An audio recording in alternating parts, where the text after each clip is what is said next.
Jadi kalau sekarang keluarga itu berkumpul, kadang-kadang ayah pegang gadget, ibu pegang gadget, anak pun pegang gadget. Jadi tujuannya berkumpul itu untuk apa? Apakah boundingnya itu terjadi? Kalau zaman sekarang itu Anda tidak mendapatkan itu semua, nah inilah yang membedakan dengan generasi Z.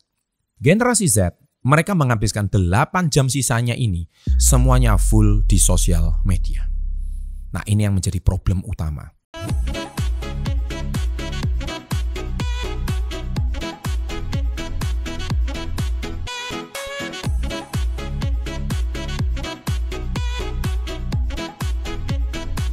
Nah, sahabat SP30, saya belakangan cukup concern, ya, cukup menaruh perhatian lebih tentang kenapa kok belakangan ini ada istilah dikit-dikit. Lu toxic lu. Gitu. Ya, lu overthinking lu gitu. Gua butuh healing nih gitu.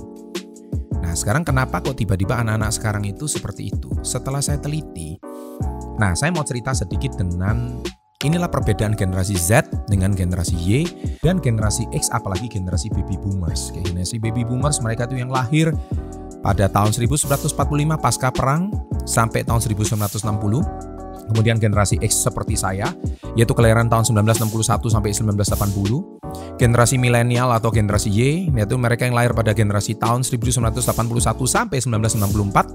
Dan generasi Z adalah 95 sampai 2010. Nah, kalau saya perhatikan, ada sedikit perubahan yang cukup mencolok antara Z sama X. Perubahan yang sangat mencolok adalah ketika saya dulu, zaman tidak ada sosmed, zaman internet juga belum kencang, saya cuma dapat informasi itu sederhana. Pertama, saya itu nonton TVRI, karena waktu dulu televisi cuma satu TVRI waktu saya masa kecil, itu pun siarannya cuma hitam putih. Ya, kemudian kegiatan dunia juga biaya komunikasi mahal. Kalau kita mau telepon ke luar negeri harus interlokal, telepon ke Jakarta aja harus interlokal, telepon ke Surabaya aja harus interlokal, telepon dari pusat kota Anda ke kota lain harus interlokal. Warnet juga sangat mahal waktu itu. Nah intinya kami dibatasi oleh interaksi dengan dunia yang boleh dikatakan yang kita tahu cuma sebatas lingkungan dan lingkungan sekitar kita aja. Sehingga waktu kami menjalani hidup, satu hari itu kan punya 24 jam. Kita tahu bahwa 24 jam itu terbagi dari 8. Apa maksudnya 8 kali 3 ini? 8 jam pertama adalah 8 jam yang digunakan harusnya untuk istirahat. Ya, jadi orang zaman dahulu itu jam istirahatnya lebih teratur. Ya, kenapa? Karena malam nggak banyak yang dikerjakan. Sehingga jam tidurnya teratur. Karena televisi, TVRI jam 12 malam ya sudah habis. Lagu Indonesia Raya selesai. Kalau Indonesia Raya pagi, kalau malam TVRI ya mungkin lagu apa ya saya lupa, tapi intinya lagu nasional ya dinyanyikan kemudian habis. Bagi Anda, selamat malam saudara dan merdeka.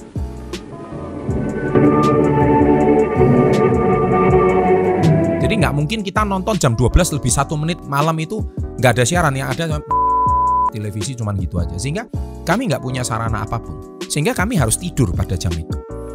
Jadi hidup kami sangat teratur. Kemudian 8 jam yang kedua itu kami gunakan untuk apa? Sesuatu yang sifatnya, ya ini yang paling fatal. 8 jam yang kedua ini fatal. Kami biasanya 8 jam yang kedua ini kami gunakan untuk apa? Hobi kami. Jadi kami bisa berolahraga, kami juga bisa gunakan itu untuk melakukan sesuatu di luar jam sekolah, melakukan sesuatu di luar jam kuliah. Intinya 8 jam ini sesuatu yang sifatnya tidak terlalu produktif. Kami bisa gunakan makan-makan, sharing-sharing sama teman, sama berkumpul sama tetangga. Itu yang kami lakukan dahulu. Ya saya rasa di era kami itu seperti itu, generasi X. Nah berikutnya lagi, 8 jam yang ketiga, Anda itu biasanya gunakan untuk apa? 8 jam yang ketiga Anda biasanya gunakan untuk sekolah. Kalau yang sudah bekerja ya bekerja. Gitu. Nah singkat cerita, yang membedakan generasi kami sama generasi sekarang adalah di sini, yaitu bagaimana Anda menggunakan 8 jam yang tersisa ini, yang tidak produktif ini, untuk apa? Nah, kalau zaman kami gunakan untuk sesuatu yang sifatnya bercengkrama secara sosial. Kami ada arisan, contohnya kalau ibu-ibu, kalau bapak-bapak mungkin juga ngobrol sama tetangga, ngobrol sama teman-teman, ya kan, untuk sesuatu. Kalau memang anak-anak muda ya mungkin nongkrong juga, atau menghabiskan waktunya main basket, atau pergi tamasya bersama-sama tanpa gangguan gadget. Saya ulangi, tanpa gangguan gadget. Jadi kalau kami betul-betul berlibur ya kami berlibur. Kalau kami bermain ya kami betul-betul bermain. Kalau kami misalkan having fun ya kami betul-betul having fun. Kami tamasya ya betul-betul tamasya. Tidak ada kegiatan yang lain. Jadi tidak ada ceritanya menjauhkan yang dekat dan mendekatkan yang jauh. Jadi kalau sekarang keluarga itu berkumpul, kadang-kadang ayah pegang gadget, ibu pegang gadget, anak pun pegang gadget. Jadi tujuannya berkumpul itu untuk apa? Apakah boundingnya itu terjadi? Nah istilahnya kalau zaman sekarang itu Anda tidak mendapatkan itu semua, nah inilah yang membedakan dengan generasi Z.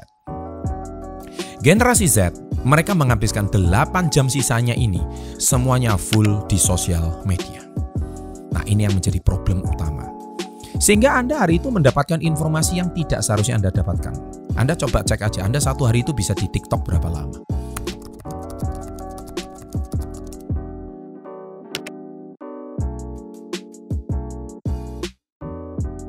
Anda cek aja, Anda setiap hari nonton YouTube Shorts itu berapa lama. Anda satu hari itu bisa menonton Instastory-nya orang itu berapa lama. Anda satu hari itu bisa melihat Reels-nya Instagram itu berapa lama.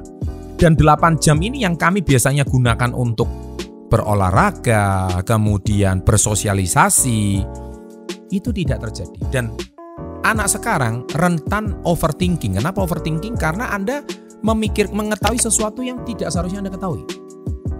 Contoh hari ini terjadi sebuah kebakaran hebat di Irlandia. Lah buat apa? Anda tahu, emang Anda tinggal di Irlandia atau apa?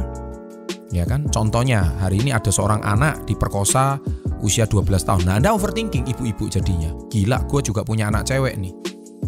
Kemudian juga anak-anak sekarang melihat teman-temannya dibully dan diejek di sekolah.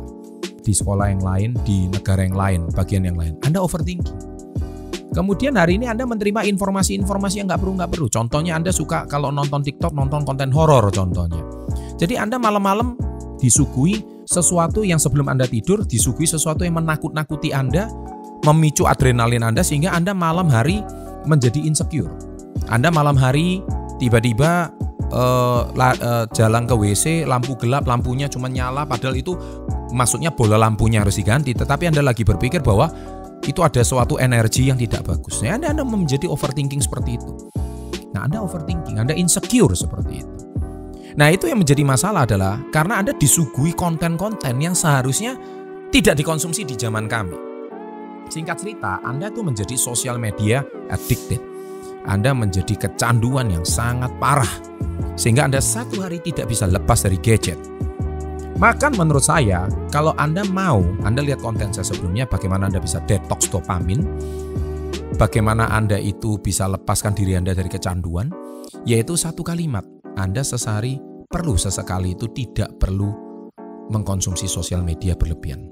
Sehingga saya percaya Anda bisa lebih tenang, Anda bisa kehidupan normal, Anda bisa mengenal diri Anda tidak meletakkan diri Anda itu di kontennya orang lain, tetapi Anda bisa menjadi lebih tenang, lebih cool, kemudian Anda bisa lebih mengenal diri Anda. Dan saya percaya nanti jerawat Anda akan hilang. Jadi kalau Anda sekarang banyak berjerawat, itu jangan-jangan memang secara nutrisi tidak baik. Tapi yang paling penting adalah overthinking. Kalau Anda anxiety, cemas, hormon Anda tidak stabil, terutama para wanita, sehingga menyebabkan hormon itu tidak stabil dan akhirnya mengeluarkan jerawat. Dan akhirnya Anda merasa insecure pula. Jadi kuncinya orang sukses di sini itu yang selalu saya bedakan dengan orang biasa adalah apa yang Anda lakukan selama 24 jam satu hari. Catat itu. Dan dalam 24 jam satu hari ada 3 komponen utama, yaitu hukum 888. 8 jam untuk tidur, 8 jam untuk sekolah atau bekerja, dan 8 jam terakhir ini yang paling utama. Kalau Anda gunakan 8 jam yang terakhir ini untuk sesuatu yang sifatnya sosmed dan Anda mengkonsumsi, cari hiburan untuk sesuatu yang sebetulnya tidak perlu Anda ketahui, dan Anda merasakan adrenalin di situ. Dan itu yang menyebabkan Anda insecure, overthinking, dan akhirnya Anda stres, makanya dikit-dikit Anda perlu healing. Kalau Anda dikit-dikit perlu healing, bukan berarti saya itu. Nah, apakah dan makanya anak sekarang itu mudah sensitif, dikit-dikit mengatakan dirinya depresi, dikit-dikit ngomongin temannya toksik. Ya, orang tuanya toksik, kakaknya toksik, adiknya toksik. Lu toksik lu. Nah, itu bahasa toksik itu sudah menjadi sebuah istilah yang keren zaman sekarang. Jadi kalau orang yang sudah beda pendapat aja sudah diomong toksik. Nah, zaman kami nggak ada. Zaman kami kalau cuman berbeda pendapat ya kami cuman bilang lu ngaco lu gitu contohnya. Atau nggak seperti itulah gitu. Tapi sekarang semua dipukul rata kata toksik. Dan pertanyaan saya, tahukah Anda arti toksik itu apa? Toksik itu berasal dari sebuah kata racun, toxins. Ya, racun. Jadi sesuatu pikiran yang menurut saya keruh gitu. Padahal jujur yang ngontain orang lain toksik, jangan-jangan kamu sendiri yang toksik. Nah, so hati-hati dengan generasi Z ini. Kalian yang nonton video saya ini, saya cuma ingin berpesan sama adik-adik bahwa sebenarnya sebelum Anda mengatakan orang lain toksik, jangan-jangan kamu yang toksik. Kenapa kamu bisa toksik? Karena kamu adalah orang-orang yang social media addicted. 8 jam satu hari nggak bisa lepas dari gadget, dan Anda mendapatkan informasi yang nggak perlu Anda dapatkan, informasi yang nggak perlu Anda tonton, informasi yang juga tidak terlalu berguna bagi otak kalian, dan bagi kesehatan mental kalian juga tidak terlalu baik, tapi kalian konsumsi semuanya tanpa kalian tahu mana yang bagus dan mana yang tidak bagus. Intinya otak kalian nagih, otak kalian mau butuh itu. So poin saya di sini adalah today's matter. What is today's matter? Hari ini itu penting. Jadi kalau kamu hari ini ingin menjadi pribadi yang berbeda 3 bulan dari sekarang, pesan saya satu, kamu ingin sembuh dari overthinkingmu, kamu ingin sembuh dari rasa insecure kamu, keluar, solusi saya, cari komunitas baru, cari komunitas yang lepas dari gadget. Kemudian yang kedua, kamu harus keluar dari rutinitas kamu sekarang, detox dopamin, gerakan 1 hari tanpa gadget, sehingga kamu agak sedikit merestart otak kamu. Kadang-kadang otak kamu itu juga overload, handphone aja juga perlu di restart. Kenapa juga otak kamu nggak perlu di restart? Setelah handphone kamu panas, otak kamu juga hang karena menerima informasi yang berlebihan. Ingat, kalau komputer aja itu memory card-nya itu sekian puluh giga, itu sekian ratus giga aja juga bisa hang, apalagi otak kamu yang juga menerima informasi, dan itu menjadi overload sekali. Sehingga kamu dikit-dikit butuh healing, dikit-dikit merasa depresi. Padahal Anda tahu depresi itu apa? Ada 5 tahap sebelum depresi. Dan itu bicara psikologis. Makanya tidak mudah kita memberikan sebuah istilah, saya kok stres berat gitu. Kenapa anak sekarang kok daya tahannya kurang? Dan dikit-dikit sekarang dipukul dengan saya kok berada di lingkungan hustle culture. What is hustle culture? Ya, itu sebuah kultur yang sangat berbahaya, kultur yang sangat menekan, sehingga saya merasa sangat tertekan. Sebenarnya tidak seperti itu. Kuncinya adalah di diri kamu sendiri. Apa yang kamu lakukan dengan 8 jam sisamu setiap harinya. So, melalui video kali ini, saya juga mereview di buku saya. Buku saya juga saya bilang tentang, di bab 2 tentang alat, bagaimana cara Anda bisa membeli barang apapun yang Anda inginkan, serta memilih peluang yang terbaik dari beberapa peluang yang terbaik. Itu di halaman 101. Di sini Anda melihat seolah-olah setiap hari ada peluang. Anda merasa diri Anda itu kekurangan duit terus. Setiap hari Anda merasa diri Anda kekurangan uang terus. Sebetulnya bukan diri Anda kekurangan uang, tetapi kamunya yang overthinking, kamu yang selalu mengcompare diri kamu dengan hidupnya orang lain, kamu yang merasa miskin terus, teman-teman kamu merasa sukses dan kaya raya, sehingga kamu ingin memiliki apa yang mereka sudah miliki, dan kamu memaksakan dirimu sesuai dari kemampuan yang sebelumnya belum kamu capai. Itulah sebab kamu overthinking. Itulah sebab saya ingin berpesan bagaimana memilih peluang terbaik dari beberapa peluang yang baik. Nah, saya akan bahas di konten-konten berikutnya bagaimana meningkatkan kesadaran Anda supaya Anda jangan sampai overthinking, supaya Anda tidak merasa insecure. Saya yakin video kali ini akan sangat bermanfaat untuk Anda. So, sahabat entrepreneur, pesan saya cuma satu, boleh healing. Ya, sometimes healing itu sederhana kok, nggak perlu ke gunung, nggak perlu bayar mahal. Anda cukup ke kamar mandi, off-kan HP selama 1 hari, Anda sebenarnya sudah healing. Selesai. Dan besoknya Anda akan merasa lebih fresh. Dan malam hari, carilah konten-konten positif seperti Success Before 30. Saya percaya besok pagi Anda bangun dengan lebih bersemangat, lebih percaya diri. Daripada Anda nonton konten horor, besok pagi Anda merasa lelah karena Anda semalaman dikejar oleh kubur dan setan. Sukses untuk Anda. Salam hebat luar biasa.